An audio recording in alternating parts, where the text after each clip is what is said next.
Serious salutations, my children. I'm going to sing a song for you today.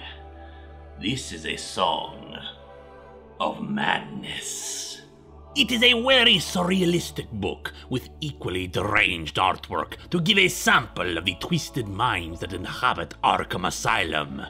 Or perhaps it is we, out in the real world, that are really in the asylum. Two-Face speculates that the moon was once a great coin for God, which he flipped, and it landed scar side up. And so God created the world.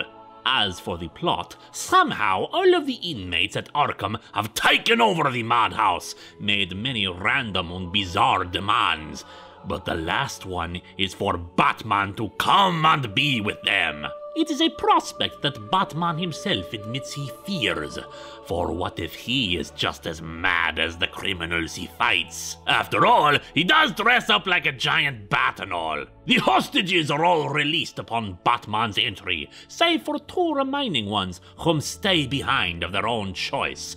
Dr. Charles Cavendish, the current administrator of Arkham, and Dr. Ruth Adams, who has been working hard to try to correct the various psychoses of the inmates, some in bizarre ways. For example, she works with Two-Face to remove his compulsive need to consult his coin, by weaning it off of him, taking away the binary choice and moving to dice, and then tarot cards, the idea being to offer so many choices as to be free of the need to consult such things. Although in practice it means he wets himself because he cannot make a choice to go to the bathroom in time. It is here where she proposes the theory that the Joker is, in reality, not insane, but possessing some form of super sanity, that every day he reconstructs himself from the ground up personality-wise, hence why sometimes he is a goofy clown and others a psychotic killer.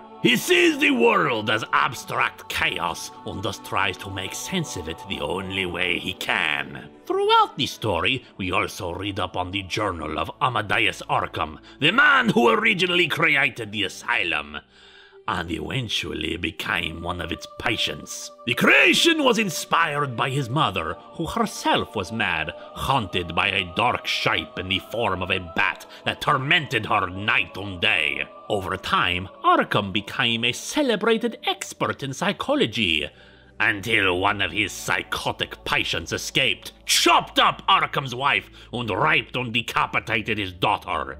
On the 1-year anniversary of their deaths, Arkham got his revenge, strapping the murderer to a table and using electroshock to kill him. His descent into madness also made him reveal that he had killed his own mother and became dedicated to containing the bat that he now himself saw. It is later revealed that it was Dr. Cavendish who set the inmates free, for he had discovered Arkham's journal and, like old Amadeus, had been driven mad himself. He saw Batman as the living embodiment of the bat that haunted the city, and thus hopes to contain him again. It naturally does not work, for Arkham is also a place of rebirth, which is what Batman has done to himself before. Dr. Adams manages to slay Cavendish, and Batman rather uncharacteristically says he's okay with that, but whatever. For some, madness is itself a freeing experience from the prison that is sanity.